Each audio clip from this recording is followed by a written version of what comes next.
Vamos para a palavra, né? Vamos para a palavra aqui. Queridos, como igreja, né, local, a gente tem um desafio muito grande para esses próximos anos. Como igreja aqui, essa pequena comunidade de fé. E o nosso desafio é fazer com que essa igreja deixe de ser uma igreja institucional e se torne uma igreja em movimento. Se torne uma igreja que se movimenta, que está em movimento, mas não um movimento gerado pelo homem. Não um movimento simplesmente gerado de uma estratégia humana, de um modelo, mas um movimento do Espírito. Uma igreja que é movimentada pelo Espírito Santo. E quando essa igreja ela se movimenta, ela é movimentada, queridos, a vida de Deus flui. A alegria de Deus transborda. E daí, quando você está num ambiente onde existe um movimento, você sente o impacto desse movimento, então você se sente tão parte disso que você quer estar nesse ambiente. Você quer fazer parte desse ambiente. Você não quer estar de fora desse mover, desse movimento. Amém? Eu acredito que nos dias ali em Jerusalém, quando veio o Pentecoste, o Espírito Santo desceu sobre a igreja. Houve um movimento do Espírito tão forte sobre a igreja de Jesus naqueles dias, que ninguém queria ficar de fora. Até mesmo Ananias e Safira tentou dar um olé no Espírito Santo, porque não queria estar de fora do movimento, que as pessoas começaram a vender as suas coisas e darem, né, para poder suprir a necessidade dos pobres. E eles tentaram, você conhece a história, não é sobre isso que eu vou falar, mas era um movimento. Então nós cremos e queremos e desejamos que o Senhor sopre sobre as nossas vidas e que sejamos leves, para que o Espírito sopre nos leve, quando o vento sopra sobre uma folha, e aquela folha vai indo, porque o vento é forte, poderoso, capaz de levar aquela folha, porque ela é leve. E nós queremos ser assim como uma folha, soprada pelo vento do Espírito. Nós queremos apenas estender as nossas velas e falar: Espírito Santo, pode soprar. Espírito Santo, pode soprar que eu estou pronto. Amém? Abra suas mãos comigo. Abra suas mãos e diga: Espírito Santo, pode soprar. Diga: pode soprar, Espírito Santo. Eu estou pronto. Amém? Quem deseja de fato ser levado pelo Espírito Santo? Amém? Tem um homem chamado Felipe que foi levado pelo Espírito Santo. Felipe estava gerando através da vida dele um avivamento numa cidade chamada Samaria. Essa cidade estava sendo impactada pela vida de Deus pelo Espírito Santo através da vida de Felipe. E era um movimento tão poderoso, tão forte, e ele se tornou possivelmente um pastor muito conhecido e muito respeitado naquela cidade. De repente o Espírito Santo vem e fala para Felipe: vai até o deserto. Lá tem uma carruagem. Tem um homem dentro da carruagem. Ele vai estar lendo sobre Isaías e você vai explicar para ele o que está acontecendo ali. Felipe deixou de pregar para as multidões na cidade e foi para o deserto atrás de um único homem. Tamanha era a leveza de Felipe. Felipe era tão leve que o Espírito Santo podia mover ele para onde queria. Após Felipe pregar e batizar aquele eunuco, está ali em Atos, você pode ler a história. Ele prega e batiza aquele homem. Após ele batizar aquele homem, a Bíblia diz que o Espírito Santo trasladou Felipe para uma outra região, para outro lugar. Imagina você estar com uma pessoa que agora a pessoa sumiu. Foi isso que aconteceu com ele.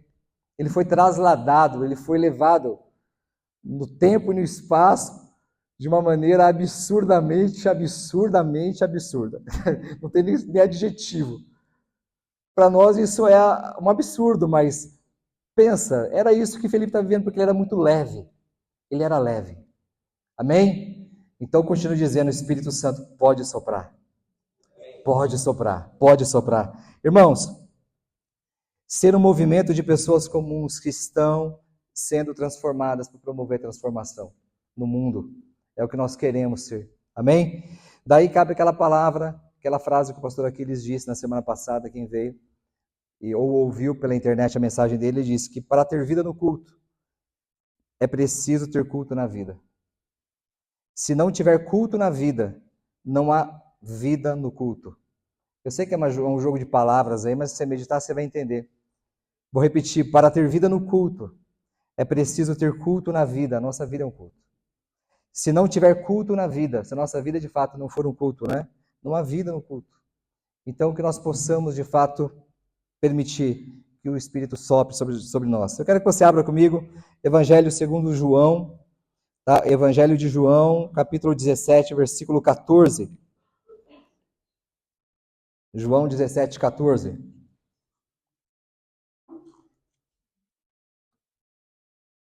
Amém? João 17, 14.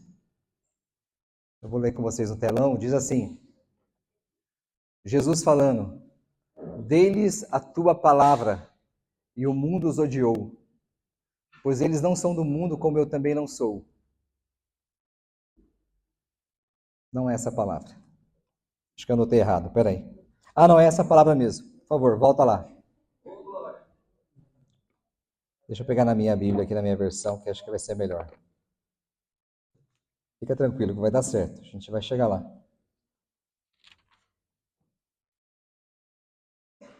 Amém. Não é 17,14, querido, é 17,4, tá? É João 17,4. Pode colocar a partir do 3 e 4, por favor. Esta é a vida eterna, que te conheçam, Jesus falando aqui, que te conheçam, o único Deus verdadeiro, e a Jesus Cristo a quem enviaste. Eu te glorifiquei na terra, completando a obra que me deste para fazer. Vou repetir o versículo 4. Eu te glorifiquei na terra, completando a obra que me deste para fazer.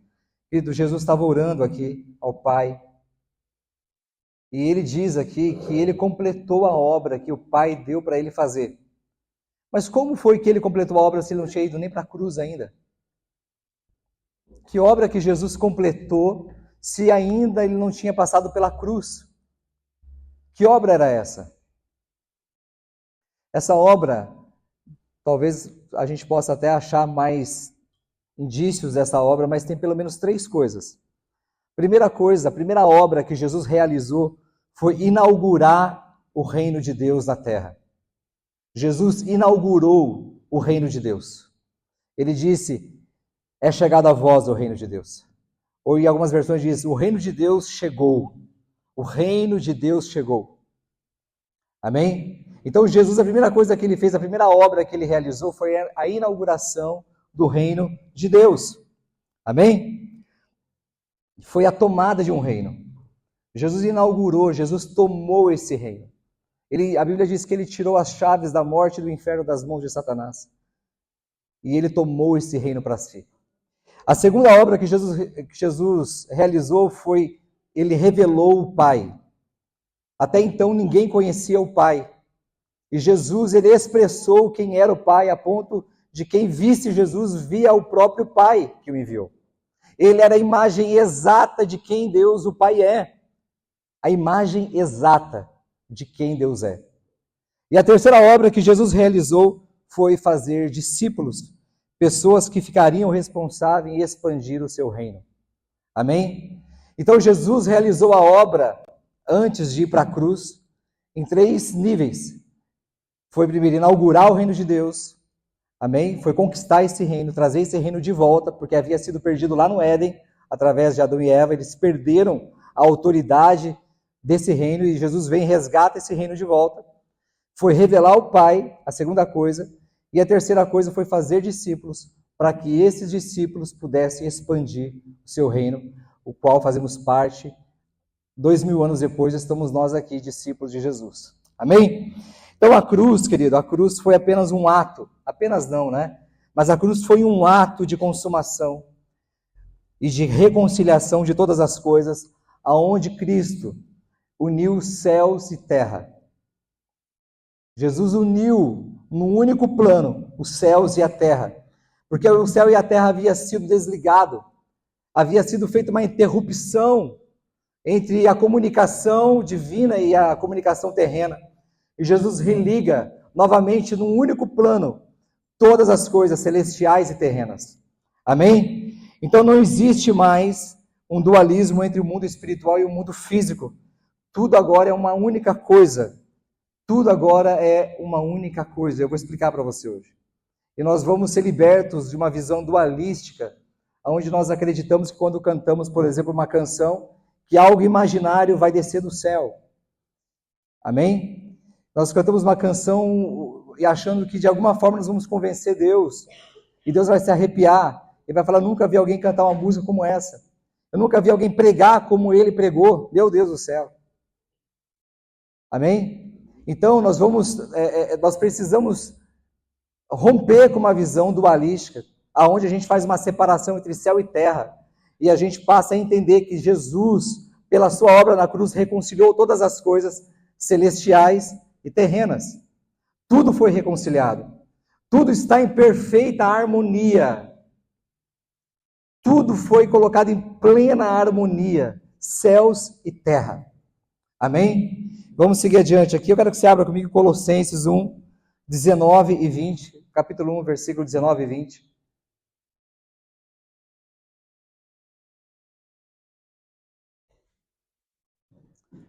Pois foi do agrado de Deus, do agrado do Pai, que nele, Cristo, em Jesus, habitasse toda a plenitude,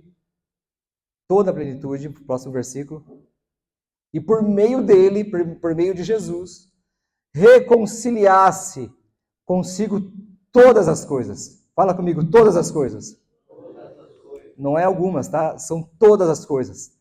Tanto as que estão na terra, quanto as que estão nos céus, estabelecendo a paz por meio do seu sangue derramado na cruz. Havia uma ruptura entre o céu e a terra. E Jesus, pelo seu sangue, ele então traz a paz. Ele restaura o elo que havia sido rompido, quebrado, entre o céu e a terra, por meio do seu próprio sangue. A palavra reconciliar, que Paulo usa aos Colossenses, o prefixo re, ele tem a função de dizer, o re é de voltar ao início. Reconciliar é voltar a fazer as pazes, é voltar à harmonia que havia, é voltar a trazer uma compatibilidade entre o céu e a terra. Quem trabalha com informática aí, ou com sistemas? Alguém?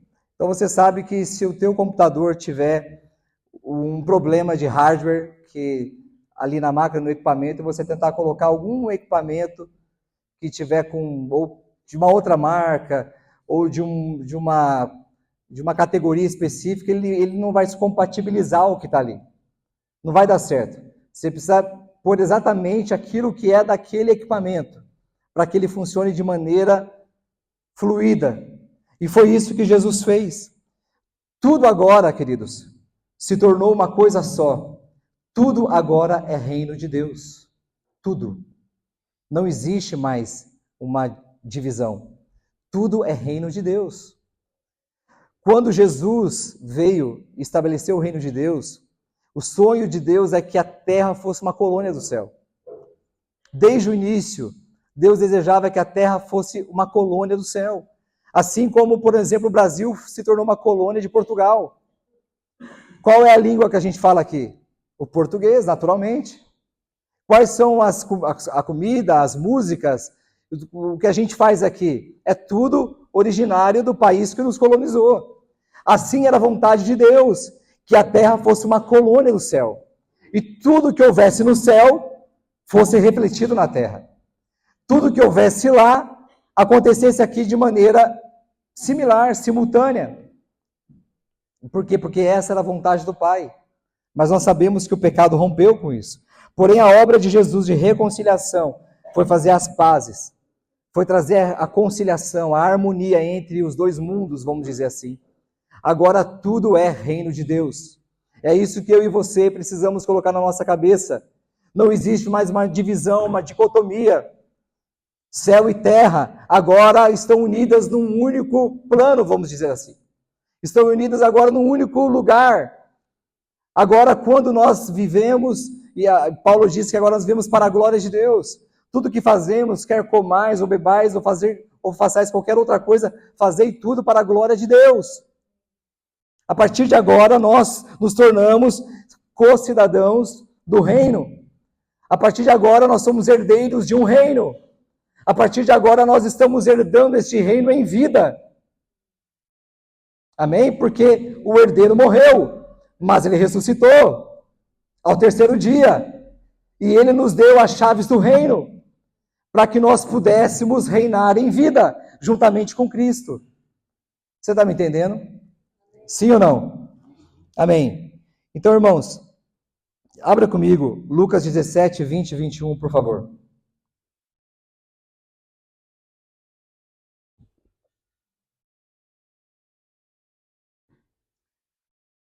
Certa vez, tendo sido interrogado pelos fariseus sobre quando viria o reino de Deus, os fariseus queriam saber quando que o reino de Deus ia vir.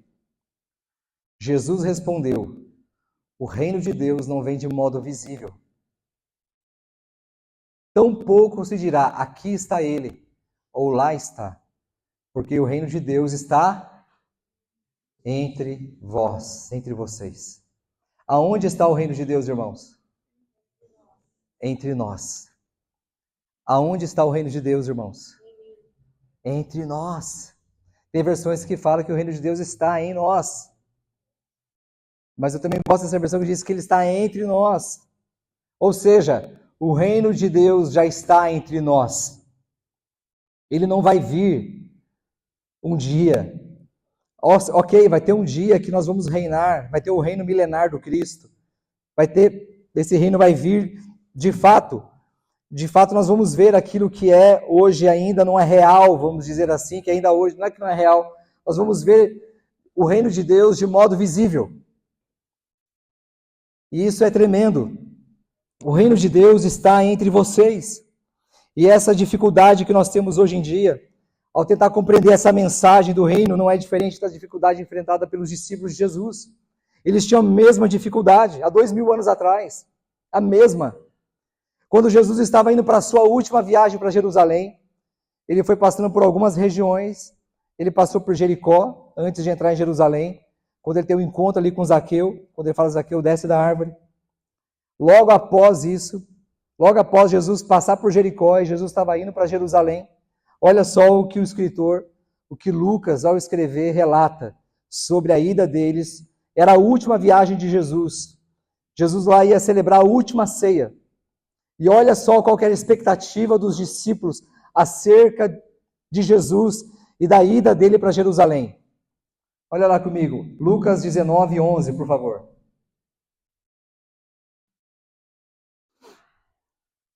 Enquanto ouviram essas coisas, Jesus passou a contar-lhes uma parábola, porque estava perto de Jerusalém. Jesus estava próximo de Jerusalém.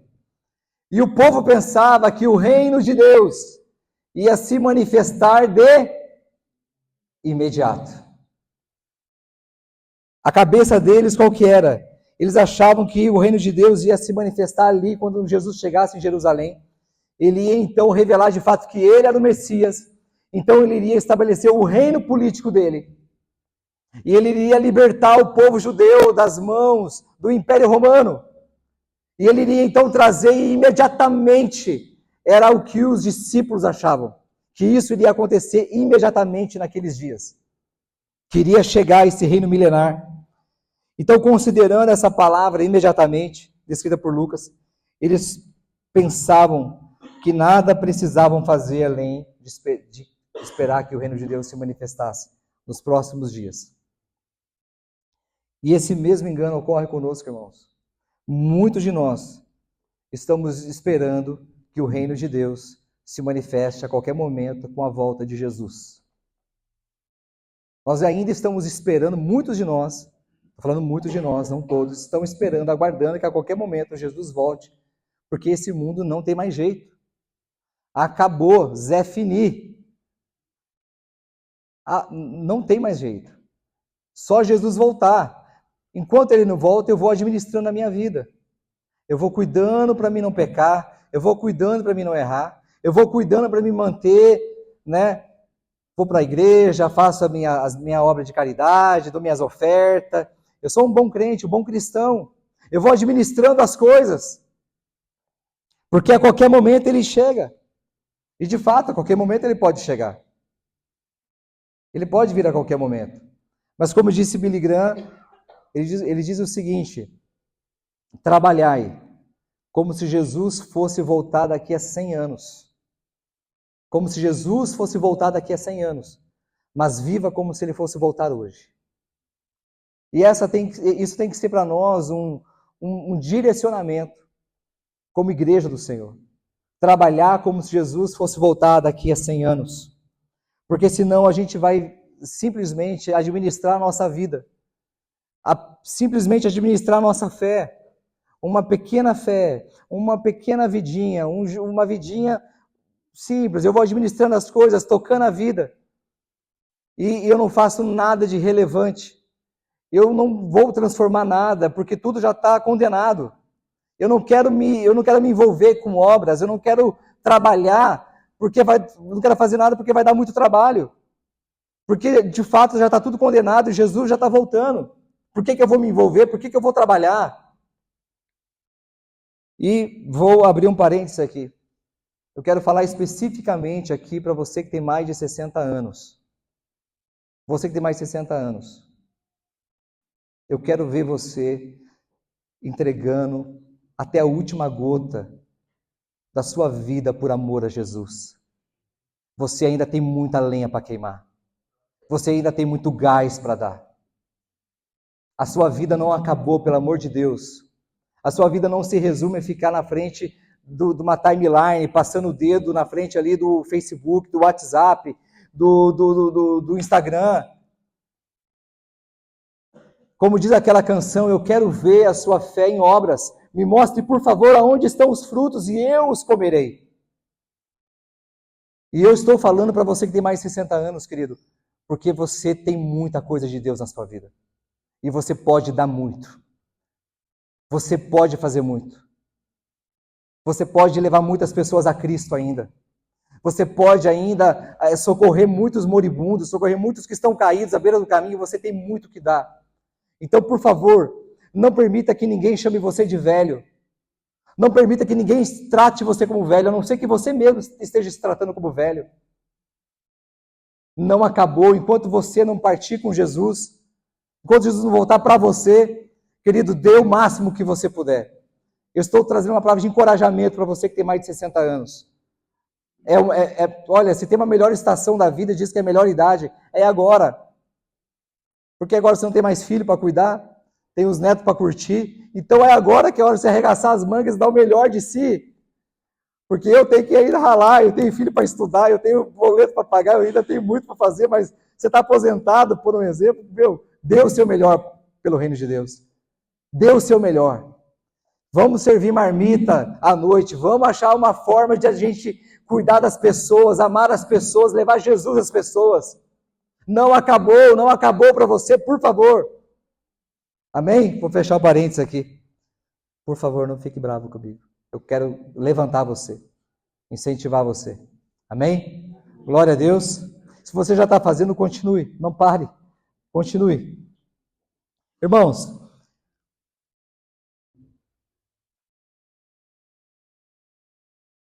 abra comigo Lucas 19, 12, por favor.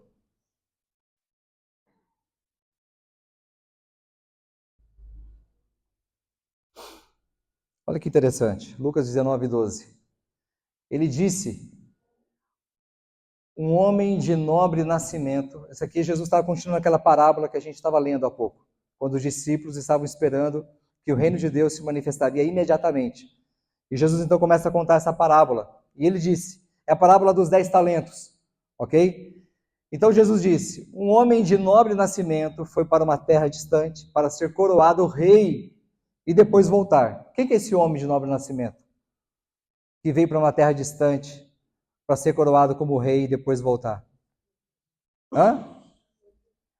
Próximo versículo, por favor. Então chamou 10 dos seus servos e lhes disse, chamou 10 dos seus servos e lhes deu 10 minas. E ele disse, façam esse dinheiro render até a minha volta. Façam esse dinheiro render até a minha volta. Então nós já conhecemos, tem versões, tem uma versão diferente aí, você que está lendo, tem alguma versão diferente aí do que nessa parte final? Alguém tem alguma versão diferente aí? 19, 12 e 13. Hã? Negociai até que eu volte. Amém? Negociai, eu gosto dessa versão, negociai até que eu volte. Olha que interessante. Jesus veio, tomou posse do reino que eu disse, ele tomou posse desse reino, ele fez discípulos, ele revelou o Pai, e agora ele pegou e entregou para os seus súditos, para os seus discípulos, que somos nós, dons, talentos, habilidades, graça de todos os tipos. Ele nos abençoou com toda sorte de bênçãos espirituais nas regiões celestiais, Efésios diz, e ele falou o seguinte, olha, negociai até que eu volte. Negociai até que eu volte. Ele entregou para nós dons, recursos, talentos, e ele disse, negociai até que eu volte. Olha que interessante. Mas se Jesus tomou posse desse reino, você pode me perguntar, por que então que as coisas aqui estão terrivelmente feias? Por que o mundo está nessa podridão que está? Em todos os níveis. Daí eu vou dizer uma frase, que o reino de Deus é tanto já como ainda não. O reino de Deus, na minha vida, na sua vida, ele é já. Nós já temos sido impactados por esse reino, sim ou não? Nós que andamos com Jesus, esse reino já tem transformado e permeado as nossas vidas em todas as áreas. Mas ele ainda não. Por quê? Porque ele ainda não se manifestou como ele vai se manifestar de fato no futuro. Mas até que ele volte para buscar a sua igreja e que possa se cumprir a palavra, a Bíblia diz, o Senhor Jesus disse, negociai até que eu volte. Não pare. A vida não parou, a vida não acabou. Negociai até que eu volte. O que eu e você estamos fazendo? O que nós estamos fazendo? Essa palavra negociar no grego é vou dar uma sugestão aqui de nome para o seu filho, eu sei que talvez vocês aí, né? Um exemplo. Pragmateomai. Pragmateomai. Pragmateomai, vem aqui. Vem cá ajudar tua mãe, pragmateomai. A palavra pragmateomai significa negociar, fazer negócios, estar ocupado. Estar ocupado. Negociar até que eu venha. Se ocupe até que eu volte. Se ocupe. E essa é a única vez que essa palavra é usada no Novo Testamento. Em nenhum outro lugar no Novo Testamento tem essa palavra pragmateomai. Apenas aqui nesse texto, Lucas usa. Que a palavra pragmático deriva dessa palavra. A palavra pragmático. E a tarefa dada por Cristo aos seus discípulos é muito simples. A tarefa dada por Cristo a cada um de nós é simples. Utilize pragmaticamente o capital natural e espiritual que Ele nos deu. Utilize todos os recursos que Ele te deu, os dons que Ele te deu, os talentos que Ele te deu, para você transformar o mundo, para você transformar os ambientes aonde você está. Será que lá na empresa onde você trabalha, o ambiente mudou depois que você entrou ou piorou? Será que na escola onde você estuda, o ambiente é melhor com você lá ou piorou? Você ainda tem o hábito de tomar 50 cafezinhos no dia e passar 10 minutos na área de cafezinho da empresa? Isso é roubo, irmãos. Isso é roubo. Você está roubando o teu patrão. Você tem o hábito de ir 30 vezes no banheiro. Você está roubando o seu patrão. A não ser que você esteja com problemas de incontinência. Daí é uma outra coisa. Irmãos, tem pessoas que ainda, quem usa cheque, nossa, quem usa cheque. Antigamente fala assim, tem crente que dá cheque sem fundo. Né? Crente que não tem palavra, ele diz uma coisa e depois ele desdiz aquilo, ele não cumpre a sua palavra. Então, irmãos, nós precisamos negociar para que aonde nós estamos, nós entendamos que nós somos ali representantes do reino de Deus. Será que os vizinhos aonde você mora te conhecem? Você conhece os vizinhos? Ou você é alguém intolerante que ninguém gosta de você na rua? Você já foi bater papo com seus vizinhos, chamou eles para vir tomar café na sua casa? Abriu a porta da sua casa? Nós temos que quebrar essa cultura em Curitiba, irmãos. Nós vivemos eternamente numa rua e não conhecemos ninguém. Ninguém abre as portas da sua casa para ninguém. Cada um vivendo as suas vidas. E nós precisamos romper com isso e trazer a cultura do reino de Deus. Nós temos que trazer a cultura do reino de Deus no nosso trabalho.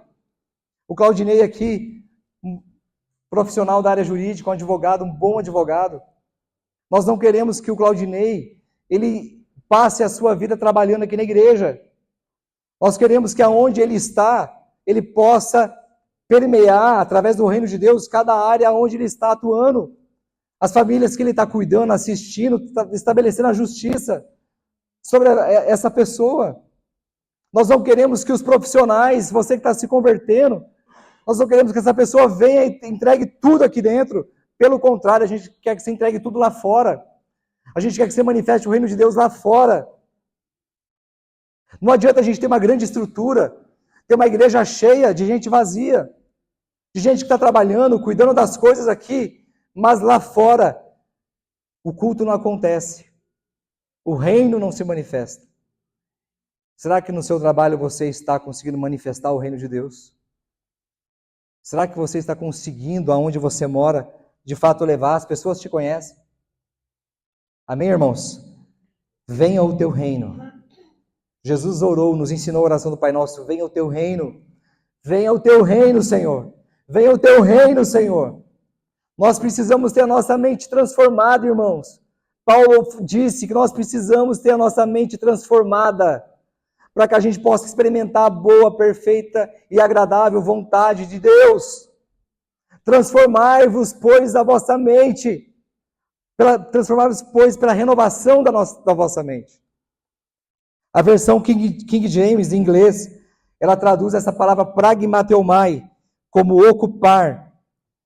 E lá está escrito, ocupem até que eu volte.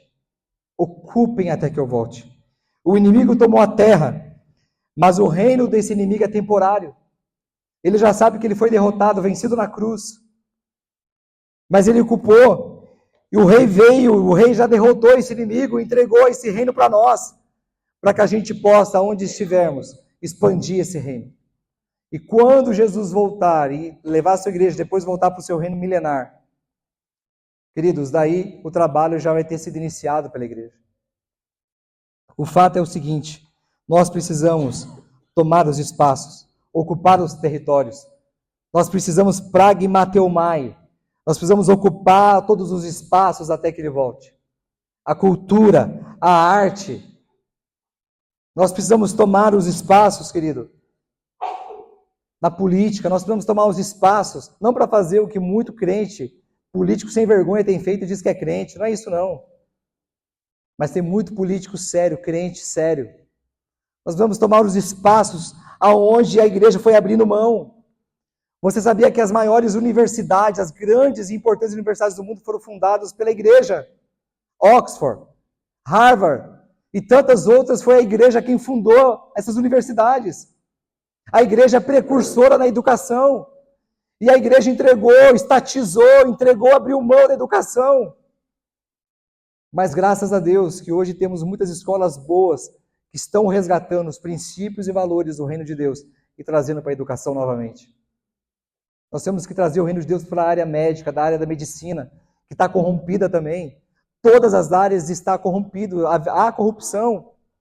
Mas o nosso trabalho como filhos de Deus, como discípulos de Jesus é pragmateomai. Ocupem. Ocupem a terra, até que eu volte. Use todos os recursos que você tem. Se eu te dei só um recurso, se você se sente uma pessoa incapaz, se você tem apenas um dom, use esse dom, esse talento que você tem, mas por favor não enterre, não jogue fora. Não jogue fora, use esse talento que você tem, para que o reino de Deus possa ser expandido. Amém? E eu vou encerrar dizendo, queridos, ocupe-se com os negócios do reino de Deus. Jesus disse que o reino de Deus é semelhante a uma mulher que misturou um pouquinho de fermento em 3 medidas de farinha, até que aquela massa ela cresceu e ela foi toda levedada. Um pouco de fermento, uma grande massa. Tudo que nós precisamos é entender o poder do reino de Deus. O que influenciou a massa foi o fermento, não foi a farinha. O que fez a massa expandir e crescer foi o fermento, e não a farinha. Quem que é a mulher que colocou um pouco de fermento? A mulher na Bíblia é a igreja. É a igreja que é responsável em pôr um pouco de fermento em cada ambiente que ela está, para que o reino de Deus se expanda. Os jovens, os adolescentes, expanda o reino de Deus na sua escola, na sua faculdade, expanda. Expanda, queridos. Nós não queremos jovens bitolados dentro da igreja. Nós queremos jovens cheios do Espírito Santo, estabelecendo o reino de Deus lá fora. Nós queremos que saia daqui ou de outras igrejas, jovens políticos, jovens médicos cheios do Espírito Santo, jovens advogados. Nós queremos ver o reino de Deus, de fato, ocupando todos os ambientes. Glória a Deus por isso, irmãos. Por essa razão, não existe uma dicotomia na mente de Deus, irmãos. Não existe um dualismo na mente de Deus. Ele criou, sustenta e está redimindo um só mundo. Um só mundo. Não são dois, é a igreja chamada para viver em um só mundo. Nós somos chamados para viver em um só mundo, e esse mundo se chama Reino de Deus. A sua casa é parte do Reino de Deus. O seu trabalho é parte do Reino de Deus. Amém? Tudo que você tem nas suas mãos é parte do Reino de Deus. É o Evangelho todo, para o homem todo. É o Evangelho na sua forma integral. Nós estamos comendo o Evangelho apenas o que sobrou dele. Mas Deus tem um integral para cada homem, para cada família. Amém, queridos? É para isso que o Senhor Jesus te salvou. É para isso que o Senhor Jesus te encheu do Espírito Santo. É para isso que nós hoje celebramos a ceia, até que Ele venha, até que Ele volte. E se Ele quiser voltar esse ano ainda, aleluia! Glória a Deus! Mas se Ele levar 100 anos para voltar, irmãos, vamos trabalhar, vamos ocupar, vamos pragmateumai, vamos ocupar os ambientes, que as pessoas que estão à sua volta vejam o próprio Cristo em você. Aleluias! Glória a Deus! Amém?